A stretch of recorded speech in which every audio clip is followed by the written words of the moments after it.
Oi, Daisy. Oi, Rose.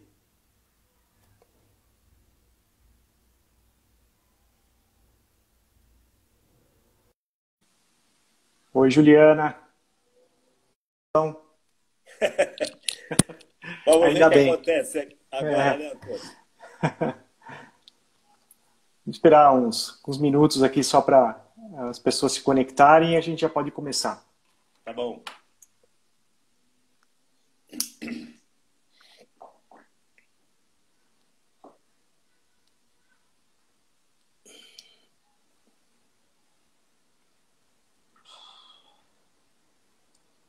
Boa noite a todos que estão chegando. Quer dizer, o pessoal que entra vê essa tela. Vê essa tela. Tá, Eles enxergam o que a gente está vendo agora. tá bom. Olá, temos Persona de México acá. Buenas noches. Tenemos hermanos de Tenemos Latinoamérica? hermanos. Sim, Pitt Hopkins, Oh, México. muito gusto. Já podemos falar que é um evento internacional. É. Latino-americano, pelo menos.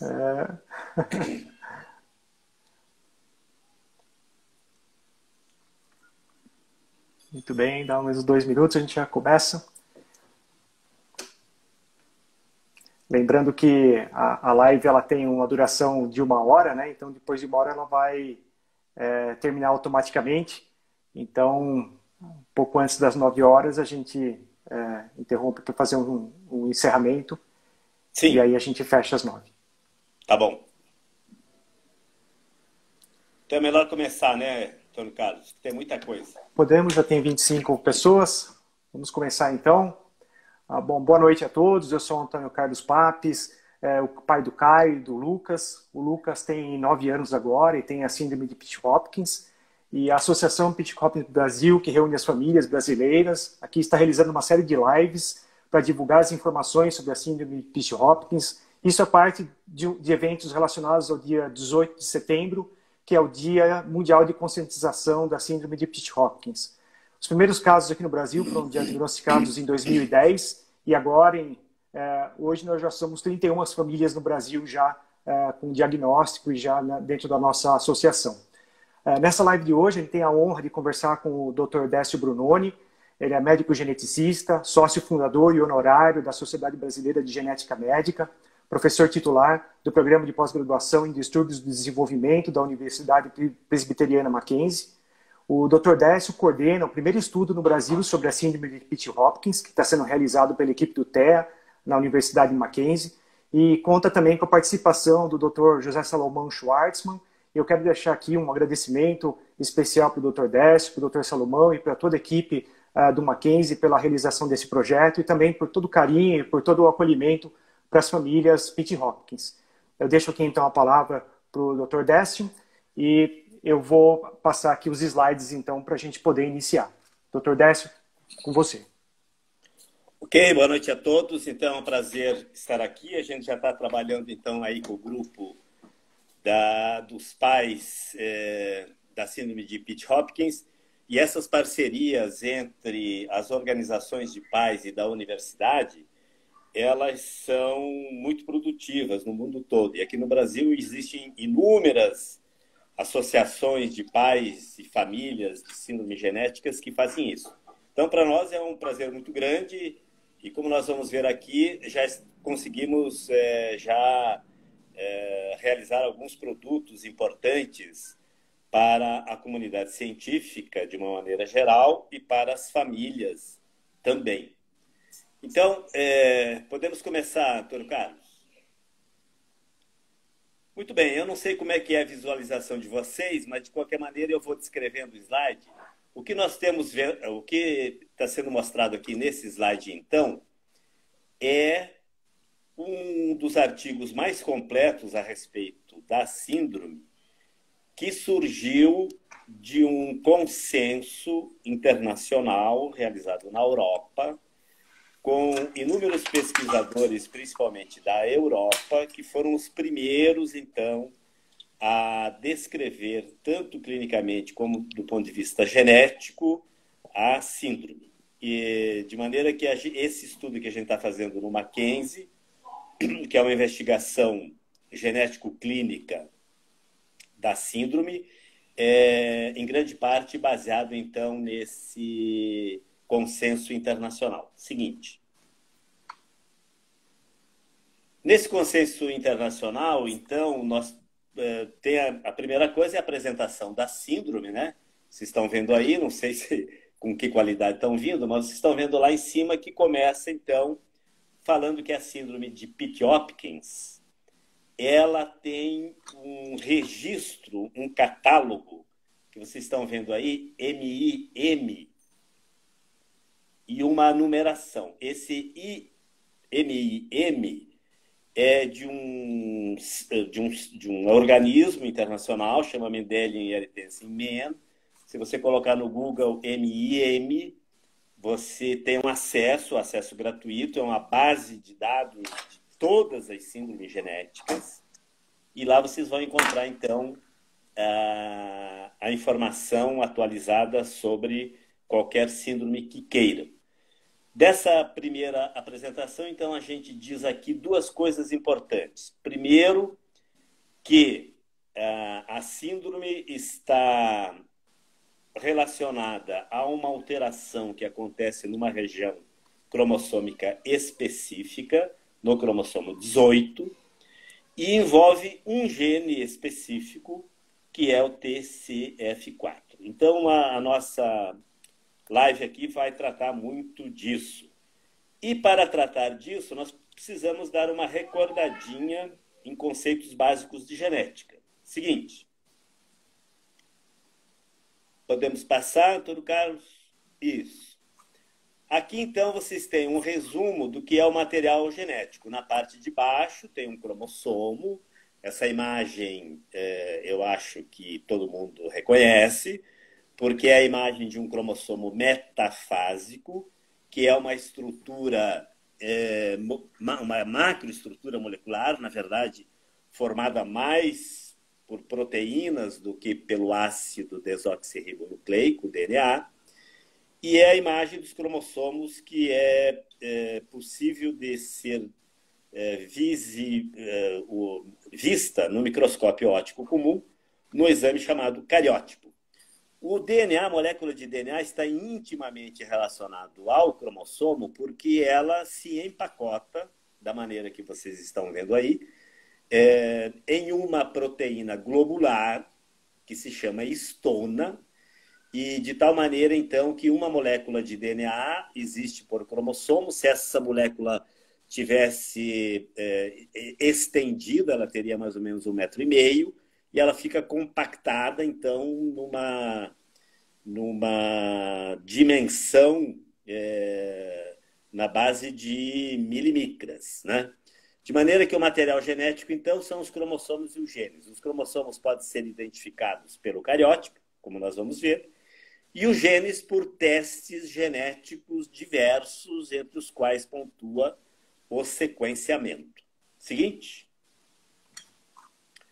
Aqui a figura clássica do cariótipo, né? Então, nesse cariótipo, vocês estão vendo, esse exame ele começou a ser utilizado na medicina com a descrição da síndrome de Down em 1959, pelo Jerome Lejeune, e a partir de então, milhares de síndromes cromossômicas foram descritas, tanto representando alterações numéricas, variação do número de cromossomos, síndrome de Down, trissomia do 21, síndrome de Turner, monossomia do X, então 2 exemplos de síndromes cromossômicas numéricas, mas principalmente de alterações estruturais, que são representadas, então, por ganho ou perda de segmentos cromossômicos. Seguinte, para a gente entender essa perda e ganho de segmento cromossômico, que é essencial, no nosso caso, da síndrome de Pitt-Hopkins, vamos ver aqui esse diagrama, então, que representa uma estrutura cromossômica. Esse não é o 18, é um cromossomo 21, que a gente reconhece por uma série de características, mas é importante mostrar nele o quê? Ele tem um P, braço curto, e um Q, braço longo. As extremidades do braço curto e do braço longo chamam-se telômeros.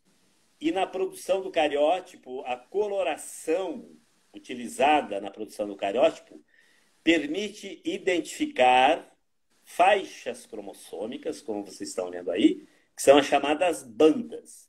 E essas bandas, através de uma convenção internacional, são numeradas.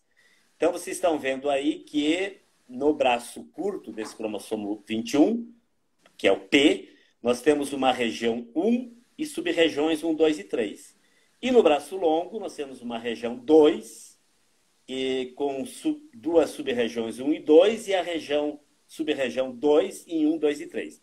Esta designação, então, de bandas cromossômicas é essencial, porque ela é universal, em todo mundo se utiliza a mesma convenção, de tal maneira, então, quando a gente fala aqui no Brasil de uma alteração de uma banda, qualquer indivíduo em qualquer lugar do mundo vai entender o que a gente está dizendo. Seguinte,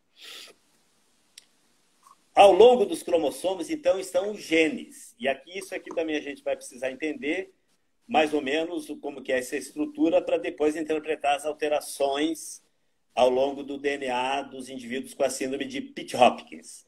Então, é importante dizer que o DNA é uma dupla fita.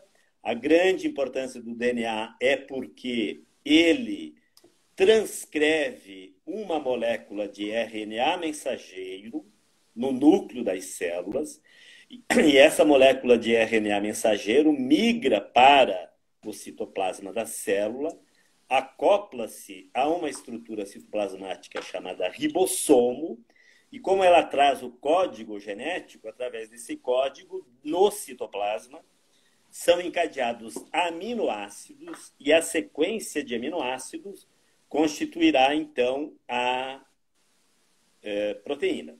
De tal maneira que quando a gente diz que a alteração no Pitt-Hopkins é de uma proteína chamada TCF4, significa que o gene que está naquela região cromossômica, ele codifica um RNA mensageiro que vai para o citoplasma e no citoplasma é traduzido para a proteína TCF4.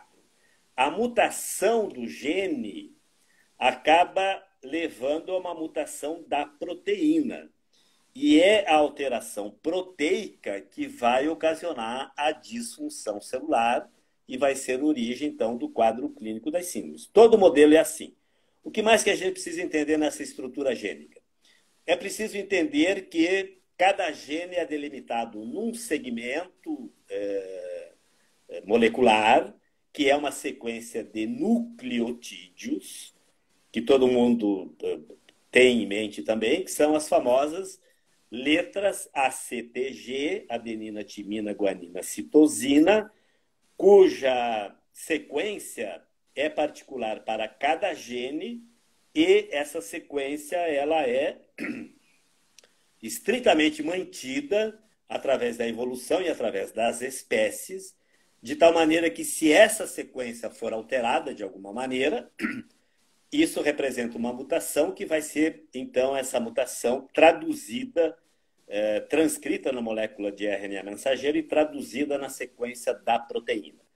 Nessa estrutura gênica, a gente precisa entender também uma outra coisa fundamental para entender depois as alterações da síndrome, que são essas faixas onde vocês devem conseguir ler exons e introns.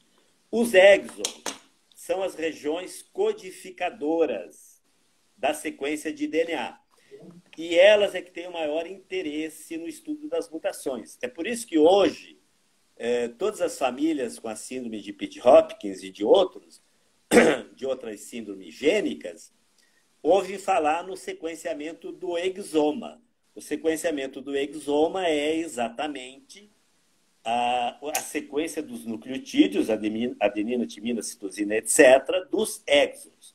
Agora, uma outra coisa muito importante também é que a molécula do DNA dentro do núcleo, ela é uma dupla fita constituída de exons, que são sequências codificadoras, mas também sequências de introns, que são sequências não codificadoras, com outras funções, Mas esta dupla fita, que é a molécula de DNA dentro do núcleo, ela se abre e ela transcreve, então, uma fita simples de RNA mensageiro, que vocês estão vendo aí embaixo, que é o chamado transcrito primário do RNA, constituído também, então, das sequências derivadas dos exons e dos introns. Porém, antes de ir para o citoplasma, os introns são retirados através de um procedimento chamado splice, que nós, no Brasil, chamamos de emenda.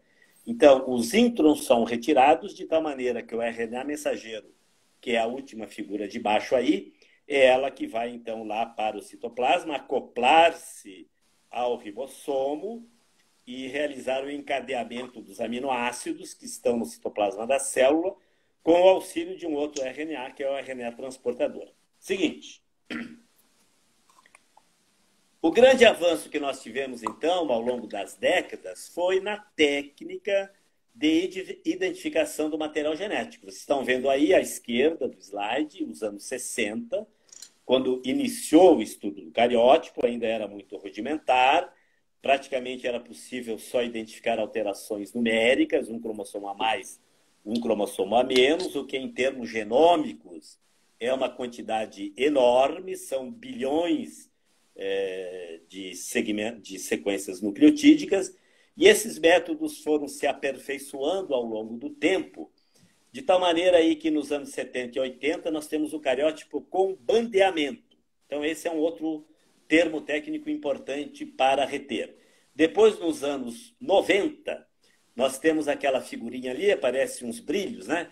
Que é a técnica de Fish. A técnica de Fish significa fluorescência in situ hybridization e é uma técnica mista, que no cariótipo ela consegue localizar uma sequência de DNA. Essa é uma técnica ainda utilizada bastante hoje em dia. E depois, nos anos seguintes, nos anos 2000, veio um exame muito interessante, que é o array genômico. Nós vamos ver que muitas crianças com a síndrome de Pitt-Hopkins são identificadas por essa técnica. E, finalmente, a partir da década de 2010, então, disseminou-se os sequenciamentos.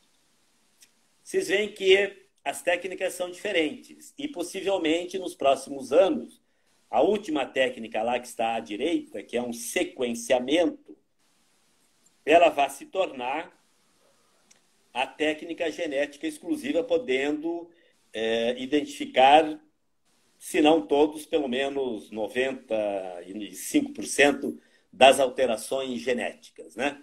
Essa técnica, então, ela ainda tem uma certa limitação pelo custo, pela formação de indivíduos capazes de decifrá-la, de poder trabalhar com ela.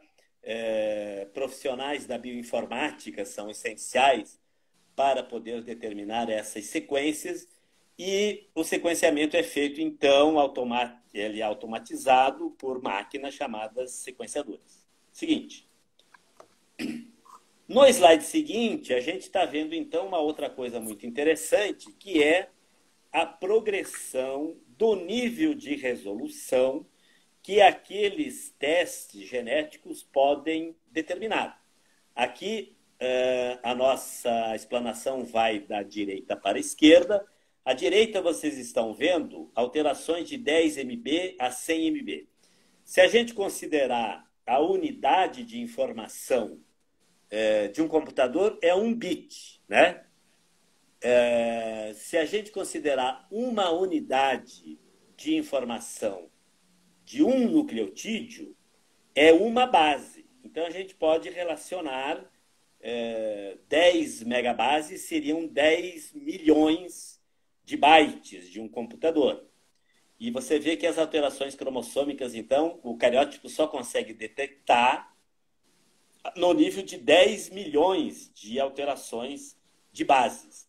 E a gente vai progredindo, então, para a esquerda. No meio nós temos, então, as chamadas CNVs, que são as Copy Number Variations, que foi justamente essa técnica que acabou descobrindo a síndrome de Pitt-Hopkins, como a gente vai ver a seguir, porque o cariótipo não conseguia detectar essa alteração do Pitt-Hopkins, uma vez que ela tem um nível de resolução abaixo do nível de resolução do cariótipo. E, finalmente, então, à esquerda, na ponta esquerda, nós temos, então, as alterações de nucleotídeo único, que, como o nome diz, é a capacidade que o sequenciamento tem de dizer se, ao longo da sequência nucleotídica de um gene, eu tenho alteração de um nucleotídeo. E é essa a evolução que nós temos aqui. Então, nível de resolução de 10 milhões de nucleotídeos nos anos 60 para um nucleotídeo atualmente. Seguinte. No slide seguinte, então, o nome das técnicas que eu já me referi anteriormente, que foram evoluindo. O cariótipo, o FISH, o MLPA, que é um variante do FISH, os arrays, e os sequenciamentos. Vocês vão ouvir, ler muito a chamada NGS, que são as técnicas de sequenciamento de nova geração, que são, então, fundamentalmente o sequenciamento do genoma e o sequenciamento do exoma. Seguinte. E aqui, então, agora chegamos ao nosso cromossomo 18 e vamos poder entender tudinho sobre ele. Primeiro, quanto à forma. Vocês viram lá no cariótipo que os cromossomos têm formas diferentes. Aqui, o nosso 18, ele é considerado um cromossomo de tamanho médio. Ele é submetacêntrico, porque o centrômero dele está desviado da região central. E ele tem, então, diversas regiões de bandas, como vocês estão vendo aí. No braço curto, que é a parte de cima, nós temos regiões, então, como 18P1122, 18P1131, e no braço longo, diversas bandas, inclusive a 18Q21.2. A região 18Q21.2 é justamente a região comprometida na síndrome de Pitt-Hopkins, porque nesta região, reside o gene TCF4, que depois a gente vai ver a função dele. Agora, essa não é a única alteração do cromossomo 18. Na verdade, as perdas cromossômicas do 18 são conhecidas há muito tempo, desde o tempo que o cariótipo conseguia determiná-la. Mas, para isso, era preciso que houvesse, então, uma perda muito grande. Por exemplo, essa perda da 18Q21.2 só não seria detectada pelo cariótipo. Então, vocês têm aí, por exemplo, aqui no seguinte, pode colocar, Carlos? No seguinte, vocês têm aqui, então, na parte de baixo desses slides, sinônimos da síndrome 18Q-. 18Q- significa a perda do braço longo do 18. Nós temos, então, a síndrome da deleção do 18, a síndrome 18Q-. Todas essas síndromes, elas são de perda de segmentos muito grandes do braço longo do cromossomo 18, mas, apesar disso, os indivíduos que têm essa perda, essa deleção, alguns apresentam características da síndrome de Pitt-Hopkins, principalmente as características faciais, mas não outras. Se vocês lerem aquele trabalho que eu indiquei no começo, os autores, isso ainda é uma discussão aberta na literatura, sugerem que, neste caso, nas perdas cromossômicas do braço longo, mesmo envolvendo a região 18Q21.2, mas maiores do que essa região, que não se deva chamar que esses indivíduos têm, então, a síndrome de Pitt-Hopkins. Seguinte. Esse é um trabalho muito interessante de 2007. Você vê que a inflexão do conhecimento da síndrome de Pitt-Hopkins se deu em 2007, né? Tanto do ponto de vista da localização da microdeleção do 18Q21.2, quanto da determinação do mapa de deleção. Esse é um trabalho muito importante desse autor aí, por isso que eu resolvi colocar. No qual esse autor, então, ele ele através sabia que a localização do gene era aí, e aí entra, então, uma série de estudos interdisciplinares, no qual o projeto Genoma Humano foi fundamental. Quer dizer, o pessoal que pratica, que consegue detectar essas alterações cromossômicas do sequenciamento gênico, etc. e tal, ele já se vale de um conhecimento derivado de outros pesquisadores que identificaram o gene naquela região. Então, se vocês olharem aí no final desse trabalho do Feenstra, vocês veem que, no geral, o nível da deficiência intelectual parece ser suave em pacientes com a deleção 18q21 distal e grave em pacientes com deleções proximais. Então, é isso que principalmente foi detectado nos trabalhos originais da década de 60 e 70.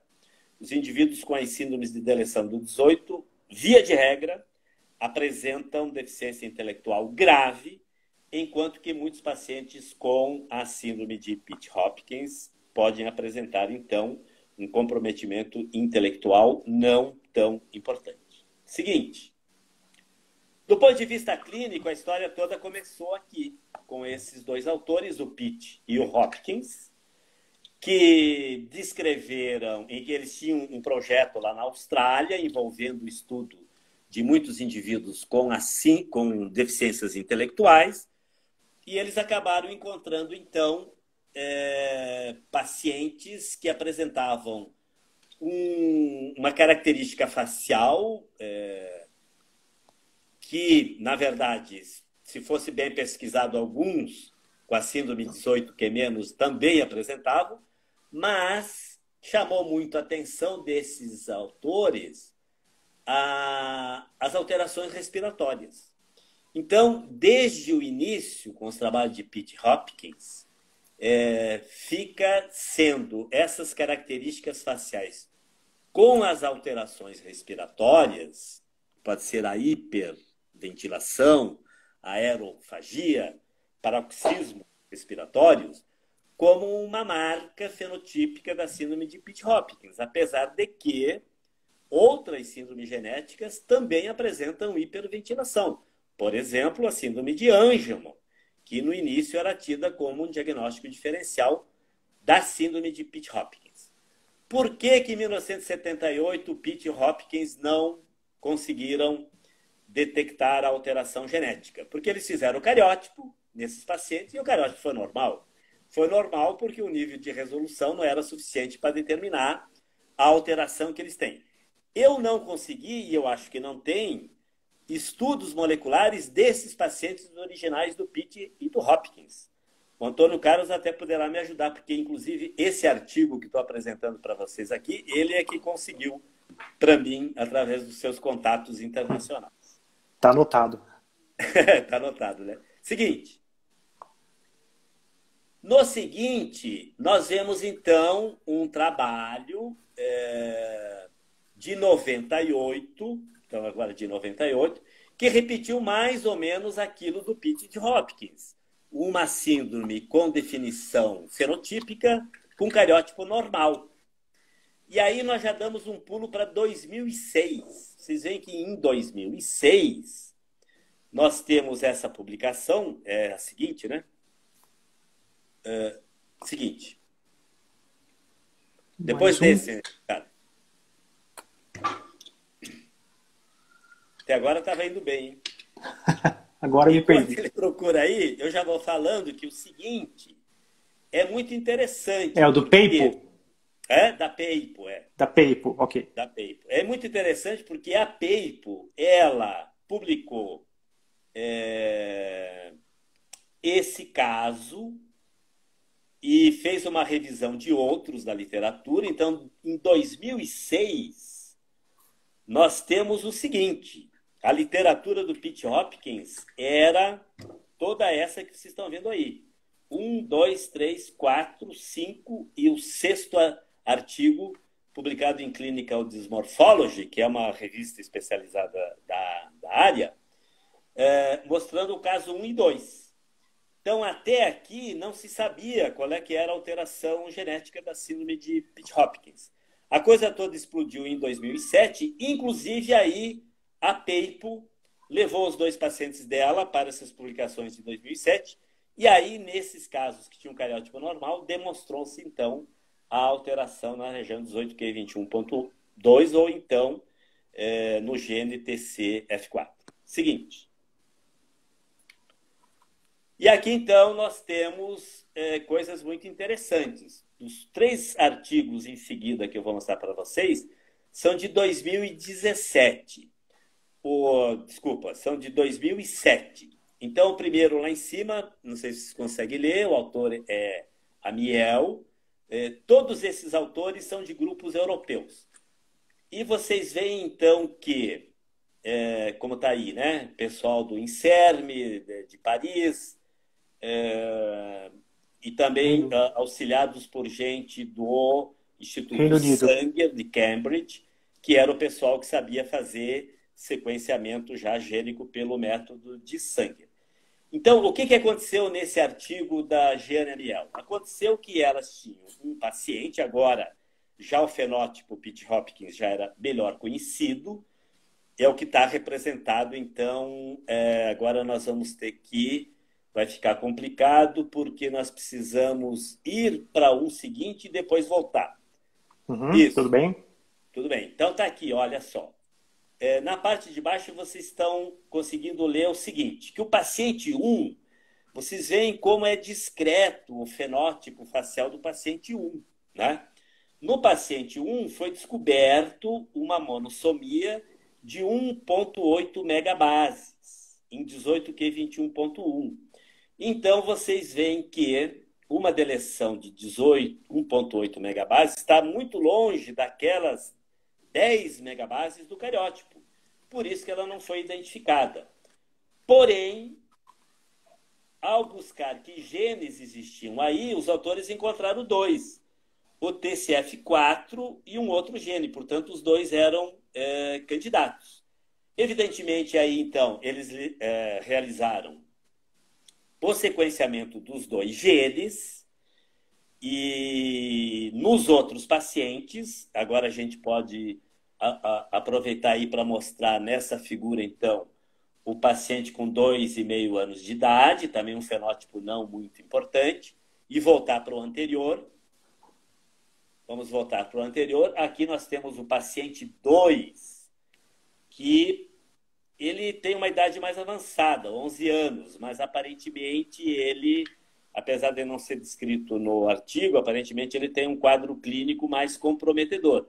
O interessante é que os pacientes 2, 3 e 4 foram estudados por sequenciamento do TCF4.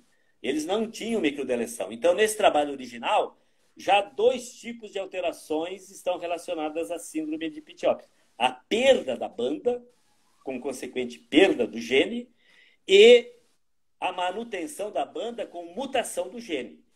E os pacientes 2, 3 e 4, eles têm a mesma mutação, isso aqui agora a gente precisa ir para o outro, eles têm a mesma mutação, seguinte, que é a parte de baixo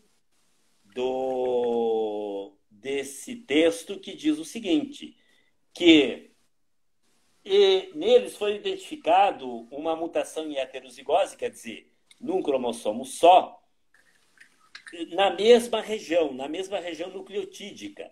Porém, os pacientes 3 e 4, que aparentemente têm um quadro clínico não tão comprometedor, apesar de ser o mesmo nucleotídeo, a mutação é diferente. Então, aqui nós já temos um outro exemplo. Olha só, acompanhando. Temos a microdeleção do paciente 1, temos as mutações na sequência nucleotídica no paciente 2, 3 e 4, porém, o paciente 2 com uma mutação diferente na mesma região. Então, nós temos aí já, no primeiro estudo, 3 tipos diferentes de alterações gênicas, representando o mesmo quadro clínico. Isso é uma marca genética molecular na síndrome de Pitt-Hopkins. E, como nós vamos ver mais adiante, já hoje sabemos que praticamente todas as possíveis alterações que pode acontecer ao longo da molécula de DNA foram identificados em pacientes com esta síndrome. Seguinte. Aqui está o outro artigo da Swire.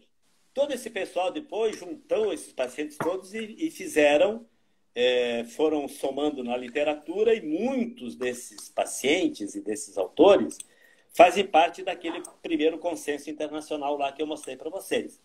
Então, aqui, no trabalho da Swire, através da triagem clínica, eles elegeram, então, 6 pacientes, em 33 pacientes estudados, que tinham alterações no TCF4, mutações desse gene.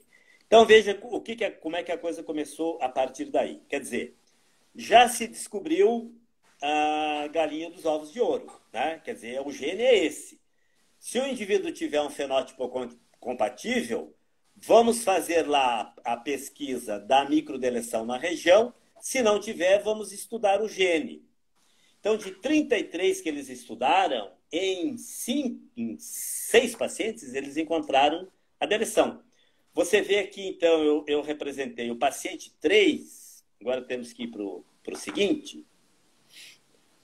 O paciente 3, ele tem 3 fotinhos dele com 3 anos, 6 anos e 8 anos, com uma leve alteração fenotípica ao longo do tempo. Já paciente 4, com 12 anos, já apresentam faces mais características da síndrome de Pitt-Hopkins, caracterizado, então, por, se a gente medir no perímetro cefálico, uma microcefalia, arcadas superciliares salientes, o nariz proeminente e a macrostomia. Então, esse conjunto de características que é o conjunto típico, então, do gestalt facial da síndrome de Pitt-Hopkins. Seguinte. E aqui, o que nós temos aqui? Aqui nós temos, então, um resumo das 3 microdeleções iniciais que foram publicadas. Vocês estão vendo aí, está representado, então, o cromossomo 18, com o seu braço curto, seu braço longo, as regiões de banda, a região Q21.2, e dentro da região Q21.2, então, o trabalho da Amiel, que é o do meio, detectou uma perda de 1.800.000 bases, né? 1,8 megabases. O Swire, que é o anterior que eu mostrei para vocês, uma perda de 1.200.000 bases. E esse relato, então, é a primeira vez que uma microdeleção menor do que 1 megabase, 1 milhão de par de base, foi detectada. 0,5 megabases são 500.000 bases. Então, vocês veem que esses primeiros diagnósticos moleculares, todos eles em 2007, já caracterizaram praticamente todas as alterações moleculares possíveis nessa síndrome. Seguinte. E agora voltamos, então, ao artigo original e ao resumo. Então, essa figura é tirada do artigo original, do consenso internacional, e aqui vocês têm uma figura maravilhosa, porque resume tudo. Então, temos lá. Genética molecular, vamos pegar aqui... Perdão, vou voltar lá. Perdemos aí o slide, eu acho que é aqui está. Aqui, exatamente. Então, não dá para dar um close, né, Antônio? Não dá, né? Não consigo. Tá bom, então vocês vão lá espichar o olho para ver lá em cima. Ó, a gente começa lá com a letra A, lá em cima, não sei se dá para ver, mas você já tem a representação da proteína TSF4, que é um fator de transcrição, e a conexão que esse fator de transcrição tem com outros fatores, que são outras proteínas, a ASCCL1 e a POX2B. Essas proteínas, elas interagem e provavelmente comandam uma cascata molecular que a gente não conhece muito bem, mas sabemos que elas estão relacionadas a alterações genéticas que levam, por exemplo, a síndrome da hipoventilação congênita central, que é uma síndrome grave, não tem nenhum tipo de fenótipo da síndrome de Pitt-Hopkins. É também chamada síndrome do mal da Undine, tem um histórico longo sobre isso, mas é interessante que na síndrome de Pitt-Hopkins a gente também tem essa alteração das alterações ventilatórias, né?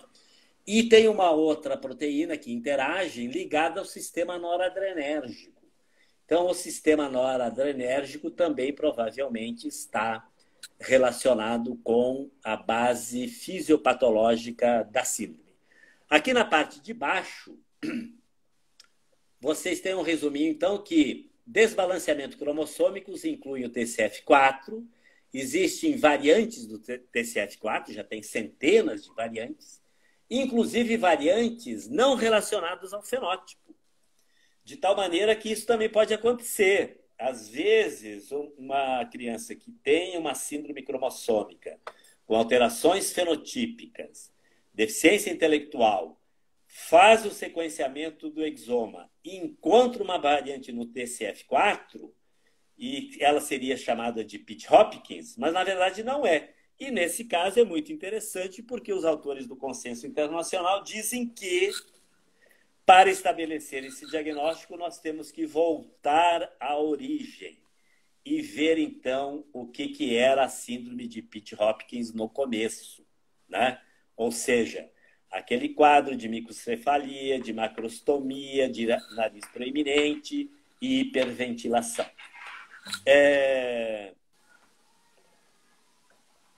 Na parte de baixo aqui dessa explicação, então, nós estamos vendo que a maioria das alterações disruptivas do gene acontece entre os exons 7 e 19. E praticamente todas são de novo, unique, todas são únicas.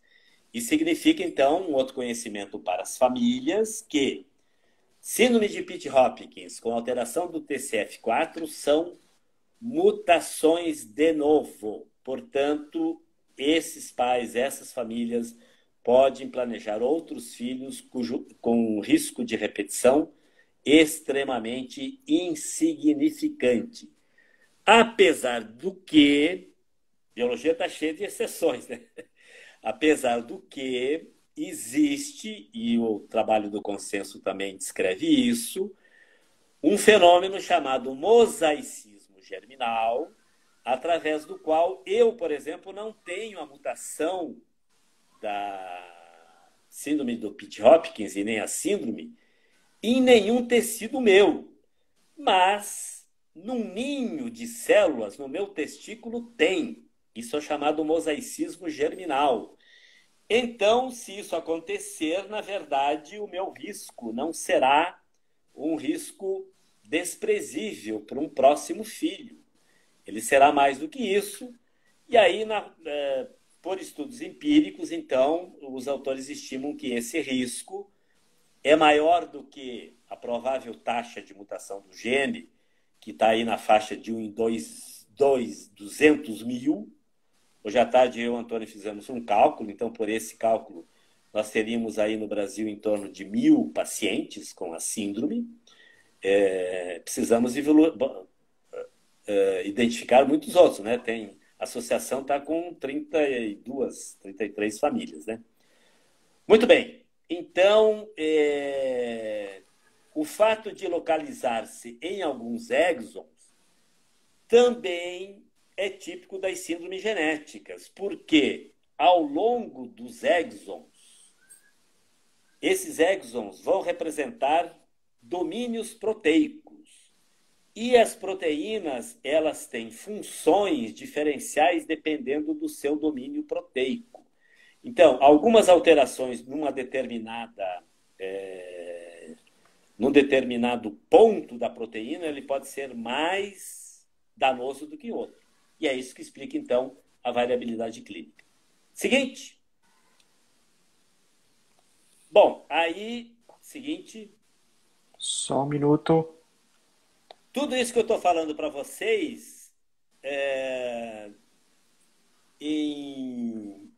eu diria para vocês, no final de 2018, quando o Antônio e o Dr. Salomão, então, se interessaram então, por esse estudo genético, eu acho que foi no teu menino, né, Antônio?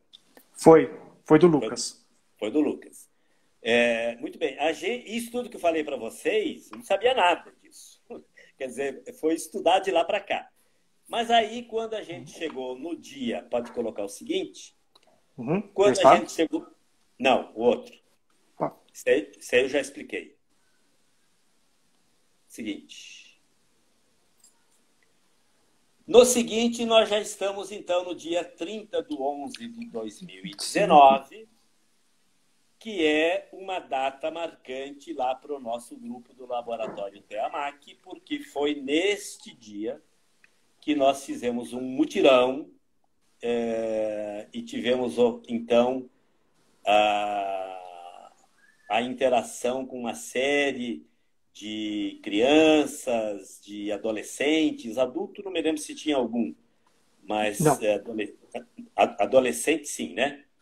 Sim. E aqui, então, a gente, através de um protocolo montado com aquele consenso internacional, realizamos, então, esse dia, que foi uma jornada de um trabalho muito profícuo, com extrema colaboração de todas as crianças, adolescentes e das famílias, a quem, então, a gente gostaria aqui, novamente, de agradecer. Seguinte, neste mutirão de avaliação, nós elaboramos uma série de documentos para poder ter, então, uma documentação estruturada.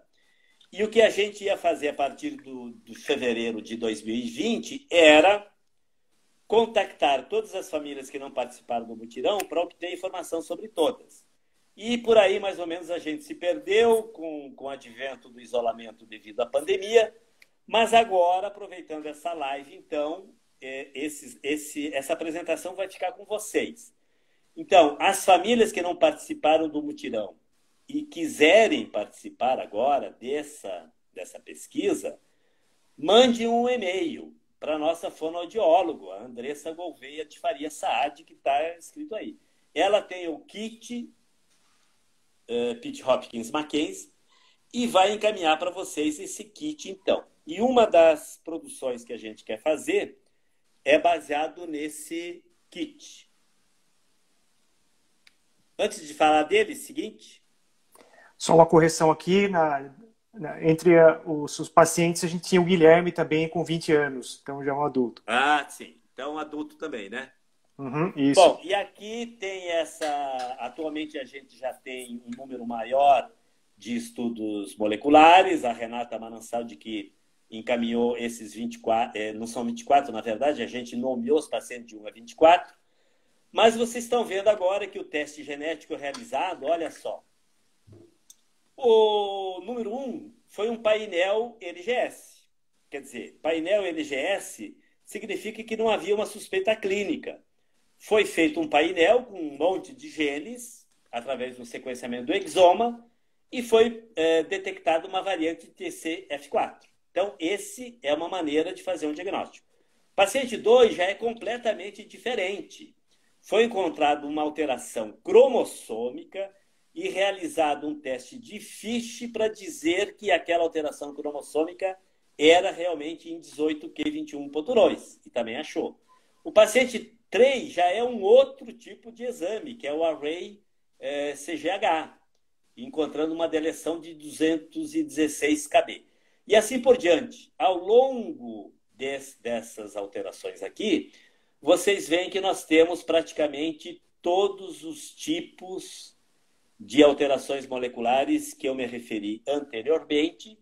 E a última delas é muito interessante, porque é um exoma que detectou uma variante de significado incerto. Evidentemente, esse caso, essa família, a gente vai entrar em contato e merece um estudo mais detalhado. Seguinte. O que nós fizemos e o que pretendemos fazer? Bom, com o material do mutirão, nós preparamos 2 resumos que foram aprovados e já estavam inscritos para serem apresentados no 32º Congresso Brasileiro de Genética Médica, que seria realizado na cidade de Curitiba em maio. Esse congresso não foi realizado e nós resolvemos, então, juntar 2020 e 2021 e já todos os trabalhos inscritos serão apresentados lá. Embaixo nós temos, então, outras coisas a serem feitas. Preparo de 2 artigos para publicação numa revista internacional sobre uma série de pacientes brasileiros, que é o material do mutirão, porque esse material ele foi levantado através de um método sistemático e, portanto, a gente tem certeza de falar aquilo que está falando com aquele material. O outro é o preparo de um artigo sobre o perfil clínico de pacientes brasileiros com a síndrome de Pitt-Hopkins em revista brasileira. Eu estou pensando que uma boa revista seria a revista de pediatria do Rio de Janeiro, que é da Sociedade Brasileira de Pediatria. É a revista de pediatria mais lida pelos pediatras no Brasil, a publicação em português e em inglês. E essa, então, seria uma maneira da Associação Pitt-Hopkins se apresentar na literatura científica nacional. Um aluno de trabalho de conclusão de curso da biologia, que espero que esteja vendo essa live, senão ele vai levar uma bronca depois, o Guilherme, ele vai fazer o TCC dele através de um trabalho que é um grande desafio, que é uma análise fatorial genótipo-fenótipo da síndrome de Pitt-Hopkins. Quer dizer, nós queremos levantar todos os dados publicados na literatura que consistentemente tem uma descrição fenotípica e a alteração genética. Eu estimo que dos 500 a 600 casos publicados de Pitt-Hopkins, a gente vai encontrar pelo menos uma centena com essa característica. Se isso for possível, é possível fazer uma análise fatorial de tal maneira a determinar que, olha, se o indivíduo tiver isso, isso e aquilo, provavelmente a alteração genética dele é essa. E isso, evidentemente, tem uma importância clínica muito grande. E o grupo de Pitt-Hopkins Brasil, por iniciativa do próprio grupo, começou um trabalho, que espero que também reverta numa publicação, que seriam crises convulsivas em pacientes brasileiros com a síndrome de Pitt-Hopkins. O professor Salomão está orientando, então, as pessoas envolvidas nesse trabalho. Com isso, meus amigos, terminamos a nossa live, o último. E eu gostaria, então, aqui de deixar o nosso agradecimento da equipe do Mackenzie, a família Pitt-Hopkins Brasil, e convidar a todos para comprar essa camisetinha que o pessoal aí mandou confeccionar em homenagem ao dia 18 de setembro, depois da manhã, que é o Dia Mundial de Conscientização da Síndrome de Pitt-Hopkins. Muito obrigado. Muito obrigado, Dr. Décio. Obrigado a todos aqueles que acompanharam a gente aqui hoje. Então, essa live vai ficar gravada aí para todos poderem ter a oportunidade também de assistir quando tiverem mais tempo. E, mais uma vez, agradeço a toda a equipe que está trabalhando nesse projeto. E para nós é uma honra tê-los aí fazendo essas pesquisas para a gente poder entender mais sobre essa síndrome. Temos 10 minutos ainda, né, Antônio? Temos 5 minutos. O pessoal não pode fazer pergunta, não? Pode. 5 minutos. Estamos aí. Uma das perguntas que já foi feito, né? Se as crianças já nascem com essa síndrome, o senhor já explicou, é uma síndrome de novo. Que, mas isso é interessante, essa pergunta, porque existe bastante confusão, né? Não é só na Pitt-Hopkins, mas de uma maneira geral nas síndromes genéticas. Quer dizer, as síndromes genéticas, elas podem ser hereditárias. Digamos, eu tenho Pitt-Hopkins e transmito a minha alteração do TCF4 para o meu filho. Inúmeras síndromes são assim, mas a maioria das síndromes genéticas não são hereditárias. De tal maneira que o pai e a mãe formam gametas normais, espermatozoides e óvulos. E o que acontece é uma alteração durante a formação do gameta. Por isso que são eventos raros. Então, imagina, quando você teve o Lucas, né, você e tua esposa, Antônio, um dos gametas, que se a gente quiser pode procurar, sabe de onde é que veio? na formação dele, que deu origem ao Lucas, o teu espermatozoide, o óvulo dela, é que trouxe a mutação do TCF4. Isso. Tanto é que você pode procurar a mutação onde você quiser, a não ser que você tenha um mosaicismo germinal. Mas eu não aconselho, se alguém quiser fazer esse teste em você, que você aceite, porque iria implicar numa biópsia testicular. Não faça isso. Não é algo simples. Não é um exame de sangue. Não é um exame de sangue. Dentre os 500 casos que a gente tem no mundo, né, a gente, se eu não me engano, 2 casos desses 500 são veio caso de mosaicismo, mosaicismo, que tem 2, no caso de uma delas são 2 meninas que tem um Pitt Hopkins, no outro eu não conheço. Mas são 2 em 500. Isso mesmo. Perfeito. Tem mais aqui uma pergunta, para depois publicar o e-mail. Já vai estar gravado aqui na live. Olha, Antônio, e uma outra pergunta. A apresentação ficou... Deu tudo certo, né? Hoje à tarde eu estava descrente que a gente ia conseguir mostrar alguma coisa. Mas saiu legal. Deu tudo certo. E um outro ponto também, só para um comentário, né? Muito importante a gente ter essas publicações, a descrição de caso, porque isso vai fomentar mais pesquisa. À medida que a gente tiver pesquisadores lendo esses artigos, eles vão se interessar sobre o assunto, e eu tenho certeza que daqui a um ano a gente está voltando a conversar aqui e vai ter um monte de trabalho que vai ser derivado desse. Então isso é uma sementinha que está sendo plantada, que vai gerar muitos outros trabalhos para trazer cada vez mais luz nesse assunto. É verdade. Excelente. Bom, estou preocupado aqui com o tempo para não furar aqui o período. Vamos fechar, então, muitíssimo obrigado, uma boa noite e obrigado a todos que participaram. Grande abraço, boa noite a todos. Até a próxima. Obrigado. Até.